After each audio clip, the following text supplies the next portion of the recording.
Welcome to the We Are Libertarians 2020 presidential campaign series. I am joined by Chris Marks, and he is running for president here in 2020. I'm your host, Hody Johns, and I am happy to be with him. Chris, how are you doing today? I'm good. Thank you very much for having me on here and giving me this opportunity to speak to the rest of the Libertarian Party. Yeah, no problem. You know, there's some that I've had at least a rudimentary amount of interaction with. You came out of the woodworks. You were suggested by somebody within our own We're Libertarians group, and so I truly know nothing about you, which will make some of these questions even more exciting than they usually are, because I don't know what you're going to say. So first things first, every other question is going to deal with politics to some degree. So let's start. Let's just say, tell me about yourself. Family, friends, occupation, just whatever it is you do that is not politics related. Just give us the overview of who you are. Okay. Yeah, I'm a simple man. I'm a family man. Just wanted to be the best father I could be. I'm a very proud indigenous individual of the Miami people that are native to the territory known as Indiana. I enjoy science, technology, and engineering. I come from a business management background, which was my original professional career. Then I switched over to information systems, where I've dabbled in programming as well as troubleshooting, and that has ultimately made it easy for me to understand the politics. That makes sense. So that takes us to the next question. Let's talk about your liberty journey. Now, yours is a little more unique and a little more recent than some of the others, but just what led you to, almost nobody's born with this idea of liberty. What's kind of got it in your system, the libertarian journey? How has it led to this point? Well, I think it starts with publicly. I'm a family law reform, CPS abolishist, Social Security reform, and American Indian Affairs activist and advocate.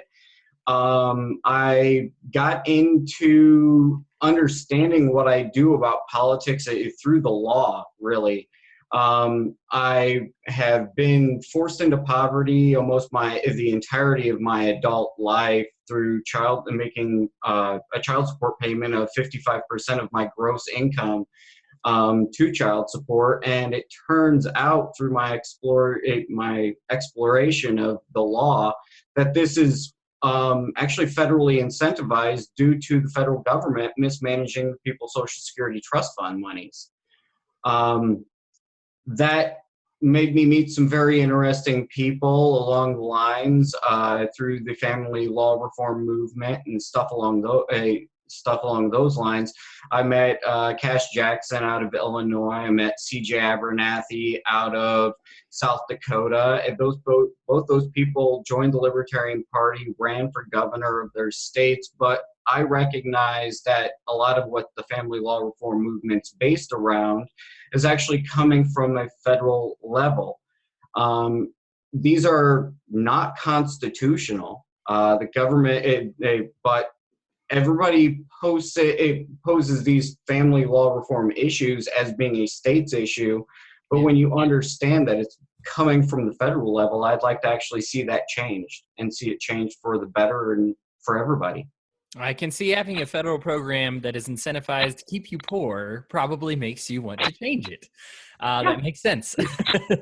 So let's start. So we're actually going to start at the top and head down and get lower. We're going to pretend that you've already become president, and then we're going to back it up and see how you get there.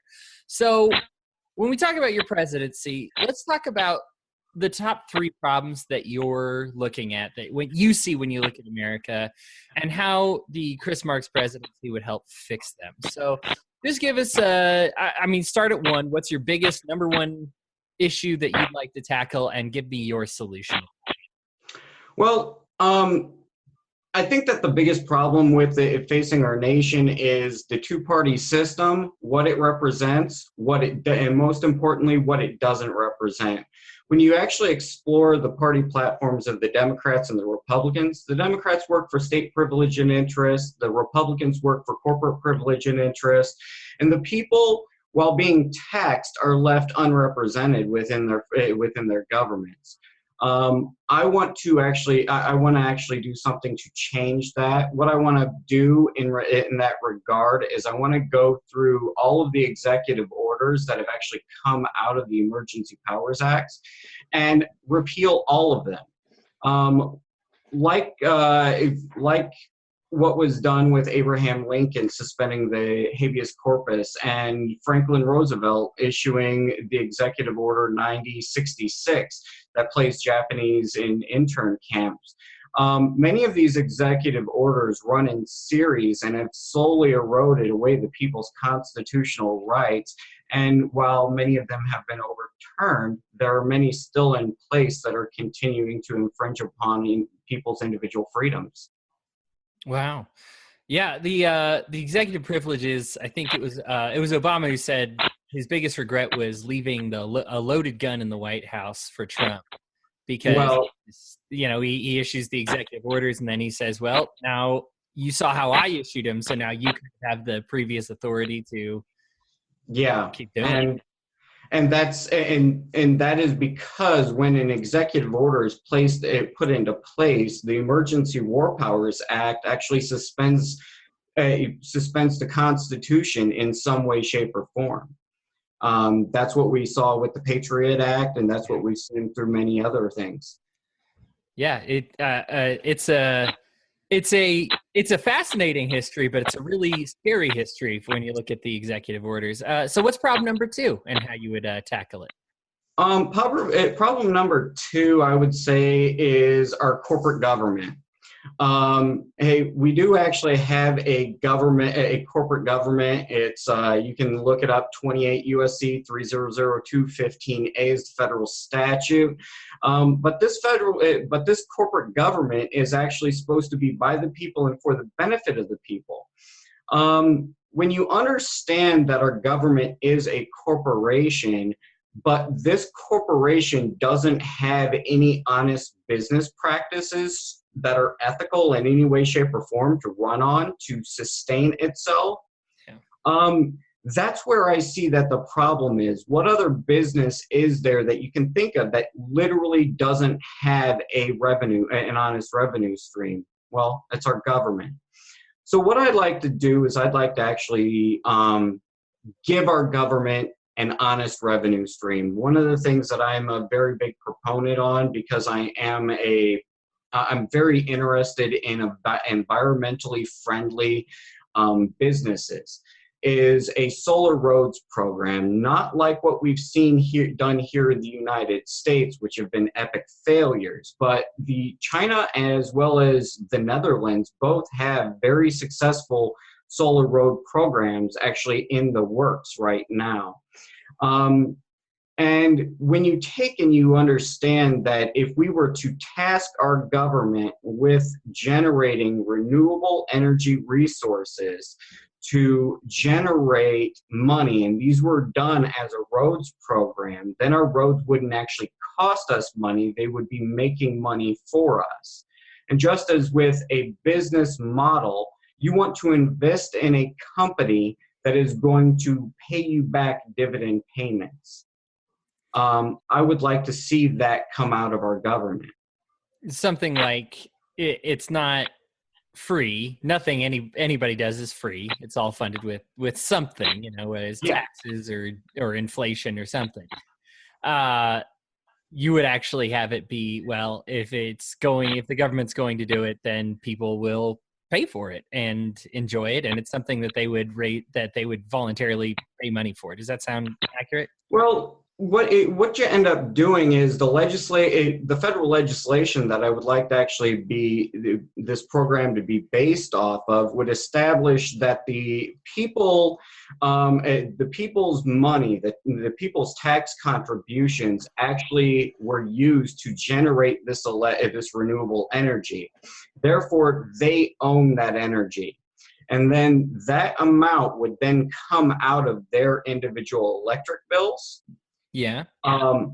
And then the surplus energy that these roads programs and this renewable energy, all renewable energy resource programs that would come out of this legislation would then be able to make it to where the states individually could sell the surplus electricity to the corporations at a cheaper rate.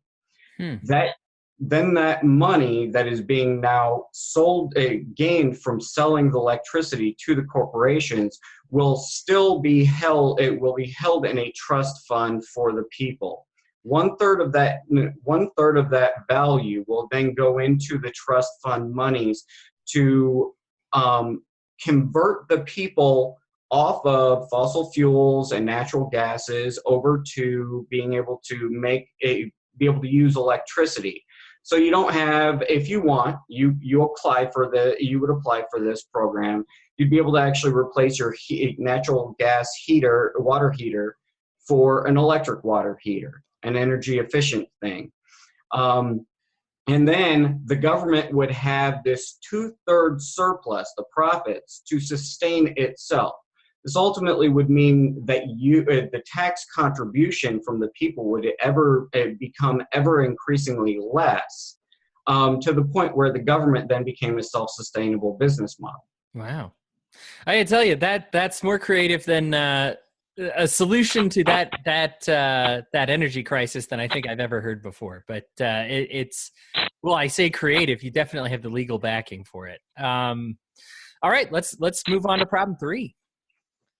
Okay, and problem 3, I would say, is the way that the U.S. dollar system is based. If you look into Money Mechanics, which is published by the Federal Reserve banking system, which is privately owned, which is what prevents we the people from auditing the valuation of the Federal Reserve, you come to understand very quickly that the dollar system domestically is based off of how much in debt the people are to the U.S. dollar, while internationally the U.S. dollar is valued based off of how much controlling interest we have in how foreign governments exchange their petroleum. That's the reason why it's called the U.S. petrodollar.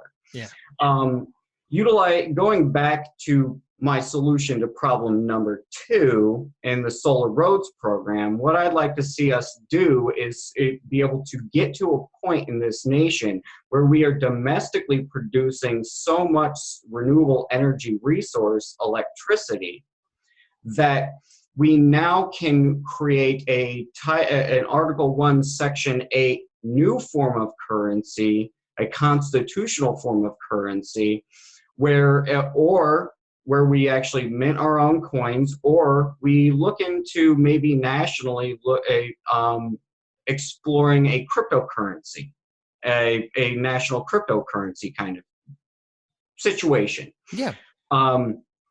This would then in turn make it to where we would end up being able to, as a sovereign nation, come to a resolution and end the business relationship that the United States has with the Federal Reserve banking system, while not damaging our credit rating. Right. Alternatives to currency is something that I have always been passionate about, something that I've talked a lot on the podcast. I think it's amazing that I haven't run into you before this, just because I tend to talk about it a lot, especially online, and there's that difference between economics and currency, which a lot of people don't understand. And I think really going at the currency could help fix a lot of that. All right. So let's talk. Okay. So I'm going to take the presidency away from you. Thanks for that. Let's try to get you through an election. So you've already won the Libertarian nomination. Even if every Libertarian comes to vote, you're going to get 15-16% of the vote if every single one shows up. So we're going to need to borrow from the other parties. And this is where I'm going to ask you a question of why someone from a different party would vote for you. Someone with a different leaning might vote for you instead of the candidate that would naturally represent them. So let's start socially. And let's talk about the social liberals, the left of the country. They are concerned about the the disparity in payment. They are upset about the way minorities don't have the opportunities that the majority, whites, do. They are concerned that these social situations have become so political, and now it seems like it has to be addressed by politics, and they're worried about seeing these things get out of control. Why would they vote for you instead of whoever the Democratic candidate is? Well, that's actually a really good question. One of the things that I kind of pride myself on is being able to actually get people from the Republicans as well as the Democratic parties to look at me, and I've actually done a number of these things. Unfortunately, they've been on other third-party media sources and podcasts, stuff along those lines. And I've repeatedly gotten the same comment. I'm going to have to take a look at this Libertarian Party. When we're talking about social disparity and stuff along those lines, like I discussed in my own personal liberty story, I understand that the Social Security system that is right now in its current state being mismanaged by the federal legislative branch. The federal legislative branch is paying out over $50 billion annually to the state governments to do things that, while they're only paying out less than $30 billion a year to the individual trustors who have contributed to the Social Security trust funds. And one of my main focuses is going to be going into them, going into the federal government as the executive, and I'm going to repeal the 1974 Social Security Act as amended to date. This is a primary problem within our society that is actually causing the fiscal insolvency of the Social Security system. So that is going to help out the elderly, the disabled, and the disenfranchised right off the bat, as well as it's going to stop the disparity of a great many parents all across this nation, myself included. Wow. So now let's flip it to the other side of the aisle. Let's talk about the social conservatives. There's always laws that are being kicked around where they say maybe we could have churches pay taxes. It seems like once a year there's a cross that's visible from the road and they have to take it down. There's family values, there's traditional marriage, there's worry about immigration. What would you say to a social conservative that would make you appeal to them more than, it'll probably be Donald Trump, but whoever the Republican is? Well, I think that one of the main things that I can actually bring to that conversation is that one, churches being a cross being visible from wherever, that's a freedom of expression. If you want to put a cross up in your front yard, then that's your right to freedom of expression. You go put that cross up in somebody else's yard, now you're actually trespassing, and that would be where things got a little bit hinky.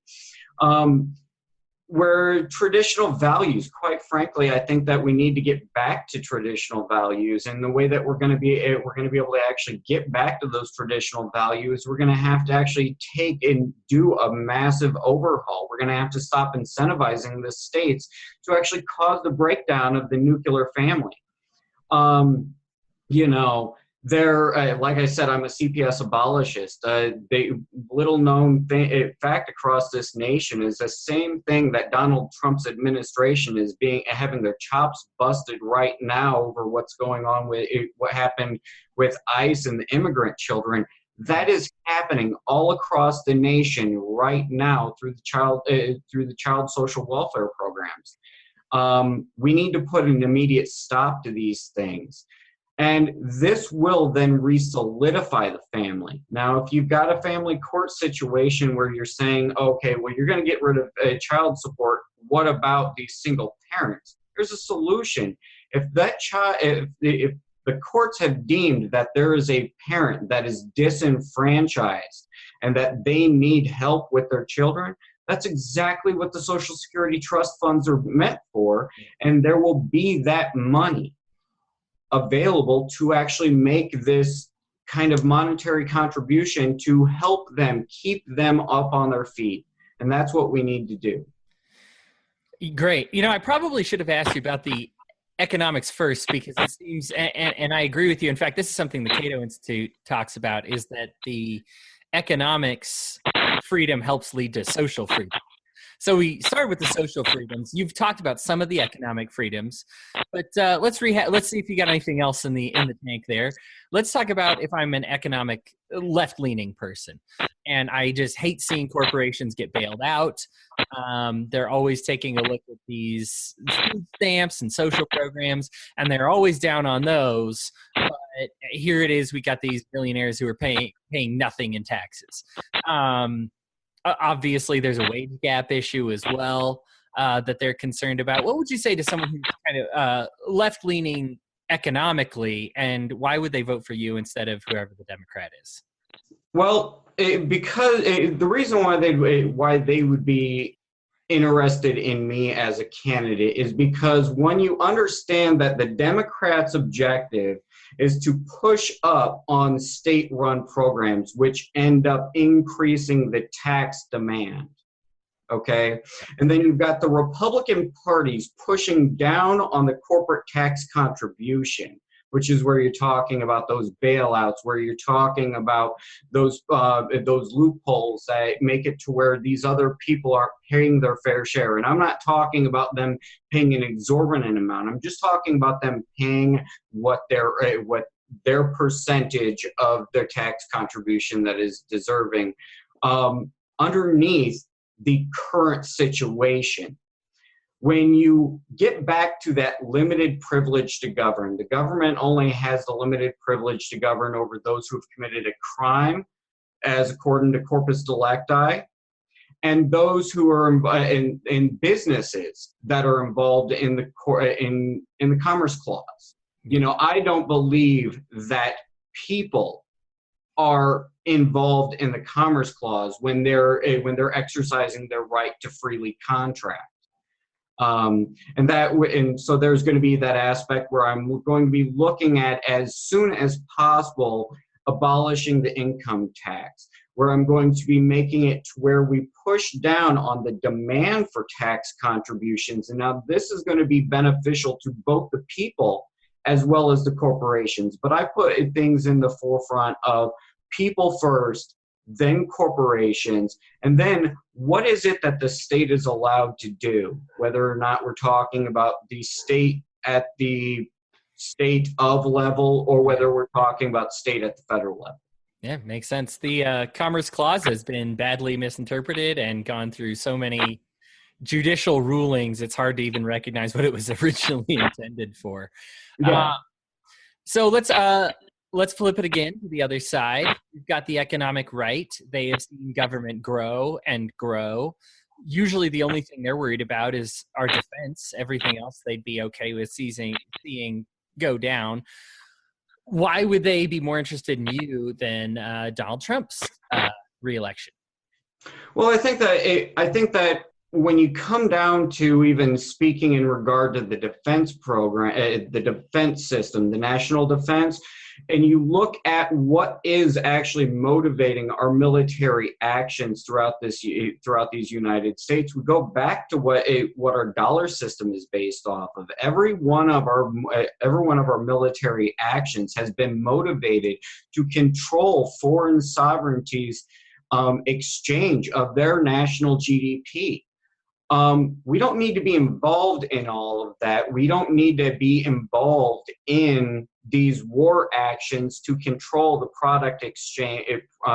production exchange of somebody else's GDP products, when we ourselves can then take and turn our eyes inward at what we can do as a nation. I think we've spent far too long as a nation looking outward and judging those around us, rather than looking inward and seeing what we can do, the best we can bring to the table. And I think, and call me an optimist if you will, but I believe that America can do significantly better than it currently does.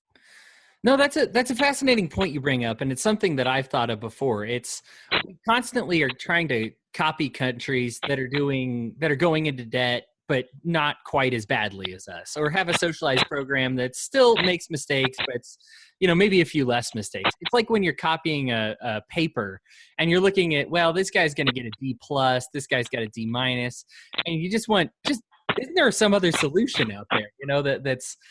For me, that seems more American, letting the entrepreneurs and the visionaries kind of try to take care of the problems. Again, I hate to back you up here, but let's try to get you through the primary now. So Okay. You're running against presumably you've met some of the other, or at least heard of some of the other Libertarian candidates and what they stand for. And there's a lot of different factions within the Libertarian Party. And this is coming from a guy who's a Republican, and I understand there's pro-choice Republicans. It is nowhere near as factionalized as the Libertarian Party. And you kind of got to unite a lot of different cats. And so let's talk about the Libertarian left. We have our Libertarian Socialists. There's Mutualists. Which of those? Why would they consider your campaign as far as Libertarians go? They're concerned about freedom, but they're also really, they hang on to those left values and really want to make sure that those are represented. And they haven't got a lot of representation, frankly, out of the candidates that we put up recently. Well, I think that one of the things that one of the things that I think that I bring to the table that the rest of the other candidates, and I spent hours last night watching the interviews that you've done with some of the others thus far. One of the things that I bring that transitional view to the Libertarian Party. If you come into this society and you say, I'm here to shake things up, people don't like that boat being rocked like that. And that's where you're going to find somebody like me, an American. I'm an absurdity. I'm an American Indian Federalist that is a strict, hardline constitutionalist. And if you actually understand the culture, the background history there, you'll understand how silly that is for somebody to say. But it's absolutely true. And when you come to understand that this society doesn't want the boat rocked wildly, we need to make a transition back to those individual freedoms. I don't want to take you back all the way to the Wild West, like what I've kind of discerned from some of the other candidates. I want to step us back to a time in American history when we were more civilized, we had more freedoms, but with these same modern views, because we have to admit that there are many modern views that we wouldn't want to sacrifice. We wouldn't want to sacrifice the segregation movement. We wouldn't want to sacrifice the labor movement. We wouldn't want to sacrifice the women's liberation movement. We have to do something to maintain these certain modern ethical and moral values that we currently have while stepping back to a more free time and era. No, that makes sense. We have, and as much as I think the heart of me loves the radicals, but I also want it to actually happen. I want freedom to actually happen. And it's just so... We talk about it all the time. It's one of the reasons I moved from politics to media, is because I just felt like I wanted to start changing the culture and people's ideas and ways of thinking, instead of trying to be the guy that tells them how to think, or believe in me, I'm good at thinking for you. It's a good point there. So let's talk about the Libertarian right. You've got a ton of capitalists over there. You've got the Mises Institute. You sound like a really learned guy as far as this. You get the monetary supply guys that are worried over there. What would you bring to the table for them? Well, I think that what I'd bring to them is, capitalism. I think that we have to have a free market in our nation, But we also have to have that regulation that is afforded through the Commerce Clause. We don't want to overreach in that regard, because when you do that, then you start making it to where businesses don't want to conduct business here. But we also want to create that draw, and I think that that's what I'm trying to ultimately do with the Renewable Energy Resource Program. Thinking about it this way, when you have a surplus of electricity that you're selling to a company cheaply, it's going to create an incentive for them to move set up shop within your territory. And it's going to keep them here, keep them located here in the United States. It'll afford our state governments to pick and choose based off of what kind of wages those businesses are offering to their constituency, as well as also offer them the opportunity to be more discerning about what kind of businesses they allow in their area. What is their pollution rate? Because when they come back to it and they understand that the land they have allotted to them from the federal government is all they are going to have, then they're going to maybe want to take a change and look at it, because they're going to be less desperate to actually go, we're going to do some more environmentally friendly changes. I think that that's what we're seeing coming out of the Democratic Party right now with this Green New Deal, which I don't like, but I also do appreciate certain aspects of it. So I think that but I'm one that says that you cannot sacrifice the bad for the good, and that thing has got far too much bad in it. Yeah, I love the green part. I'm not so big on the control everybody's wealth and gut every single house and all the crazy things in there. I mean, they've taken it down. They're reworking it a little bit, but we'll see if they manage to get it into something that's actually controllable. So I feel like this may be a challenge for you. Let's talk about the extremes of our party, and this is the anarchists. And this is I don't want government to exist at all. Forgive me, not barely. They don't want it around. They don't even feel great voting unless the person is pretty strict about taking it all down. What would you say to them? We have, I would say, the majority of our candidates, even that you're going to be going against in the primary, are anarchists, are self-avowed. I would say at least half of them are self-avowed anarchists. Yeah. At least they've told me at some point. So how would you then get that they're very excited, a very radical part of the party, to vote for you instead of somebody else who's like, yeah, anarchy? You know, honestly, I've actually had this conversation with a couple people. The individual that I'd like to actually bring on as a VP for my platform would be Adam Kokesh. He would be like Mike Pence to Donald Trump, that figure that sits in the background, that if you were to actually take out Donald Trump, you would know that you would end up with Mike Pence leading the ship.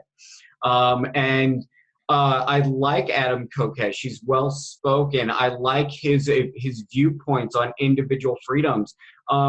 Whether or not, while a great many of the anarchists would look at me and go, you're still continuing the system.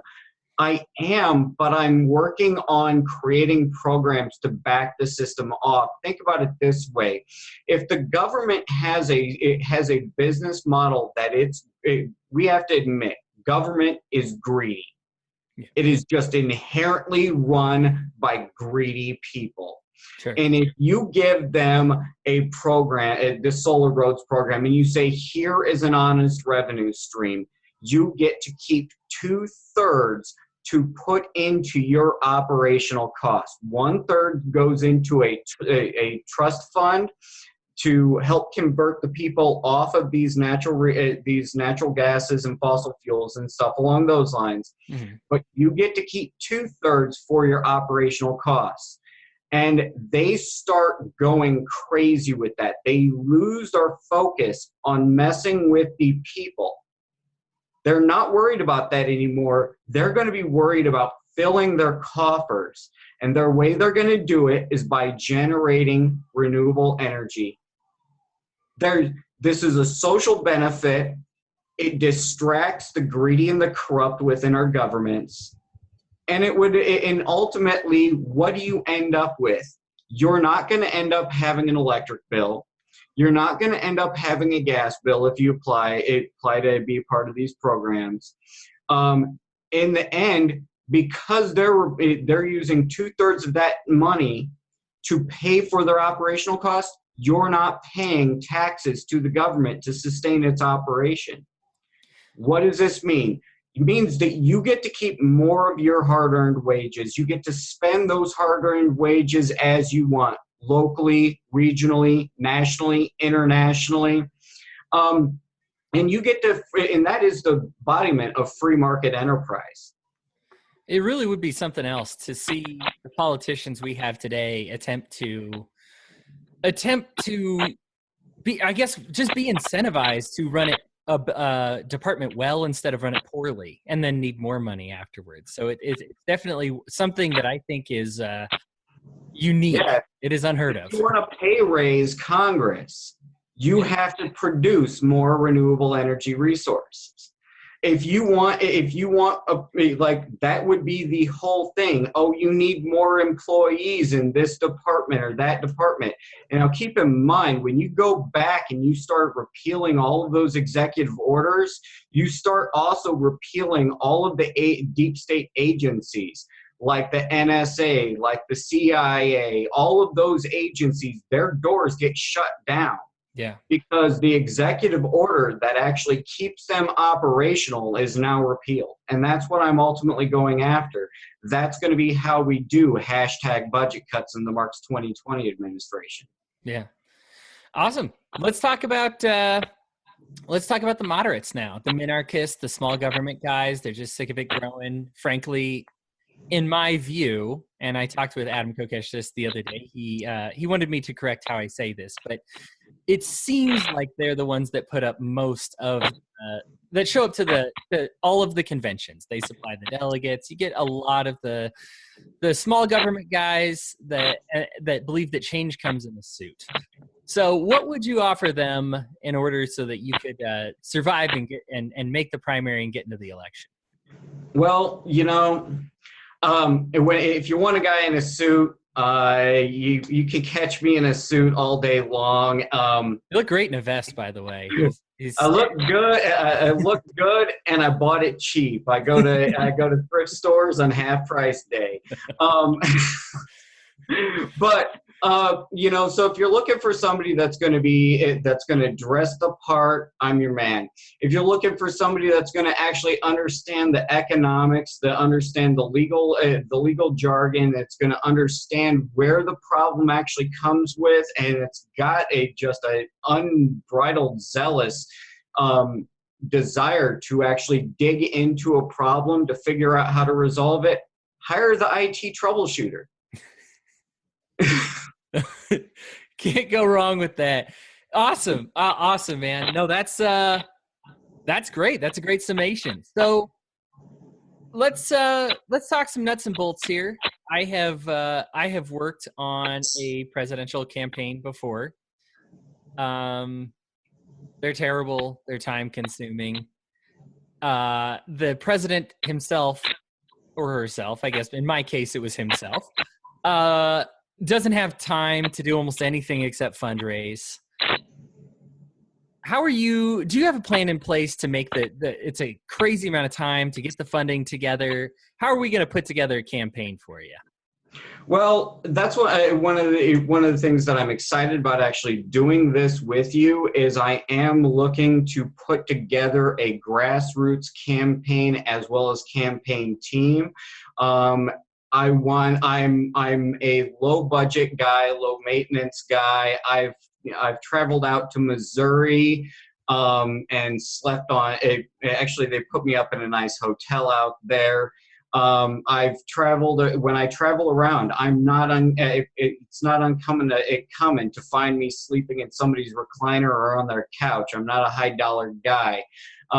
I want to get more active out there. I want to make my rounds, but I need a campaign team to do that. And I'm hoping that through this, we can bring together a campaign team of people that are interested in bringing a transitional candidate for the Libertarian Party that is going to be able to be appealing to both Democrats as well as Republicans, to actually bolster those numbers for the Libertarian Party, as well as somebody that's going to speak to these Democrats and Republicans to kind of guide them back to liberty.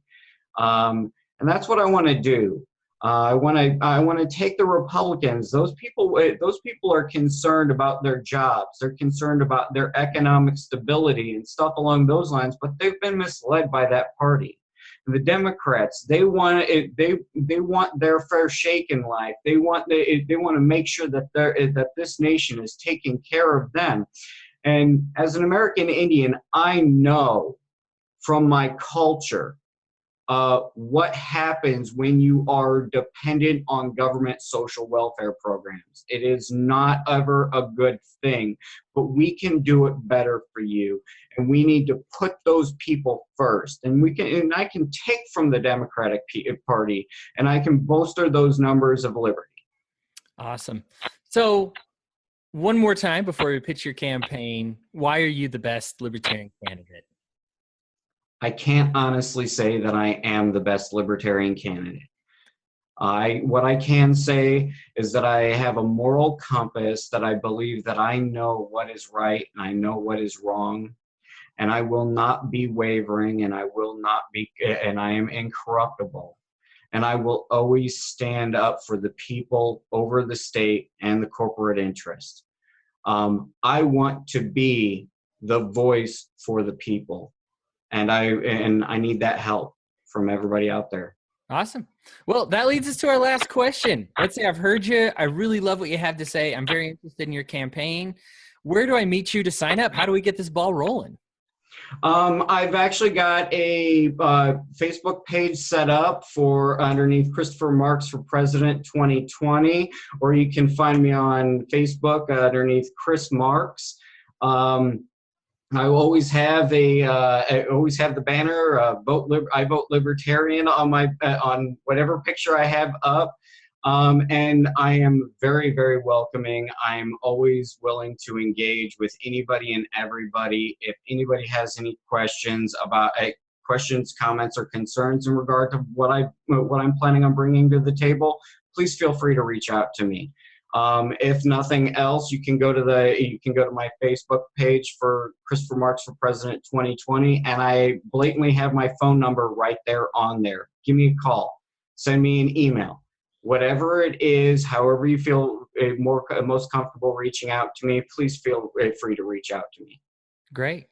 Awesome, man. Well, I tell you what, I mean, part of me wants your campaign to really work out. The part of me hopes it falls off the wheels, and so that way you and I can have more discussions about currency and economy and legal stuff. I mean, it's fascinating. I will always have time for. I enjoy those kinds of conversations. So anytime you want to actually invite me onto a podcast or something along those lines, feel free to reach out to me. I'm always interested in those kinds of conversations. Awesome. We're going to have several more of these. I'll be sure you're invited to them. We're going to have debates. We're going to have discussions. This is the first wave of interviews where I asked everybody canned questions. We'll hit you with some curveballs next time, and I'll be sure that you get the invite as well. So I know this won't be the last time. But Chris, again, thank you so much for coming on the show and being with us today and telling us what you're all about. I know you're new to me, so I know you're new to a lot of people, but I'm excited by what I hear. Well, thank you very much, and thank you very much for inviting me to this and to your future endeavors. You got it. Well, folks, that was Chris Marks. He was gracious enough to make time. He's running for president. Please help him out with the campaign. If he sounds like he floats your boat, we'd love for this to be a profitable venture for him and for us too. Of course, we're Libertarians. We have a Patreon. We couldn't do it without you guys donating to us, and it really keeps us going. Again, you can find us, use our Facebook, find our website at wearelibertarians.com. give us a listen. Check out our episodes. I'm doing with all of the candidates. And so if you're looking for an apples to apples comparison, I ask them all the same questions and they give wildly different answers, but I love it. So again, thank you for tuning in and we look forward to seeing you next time.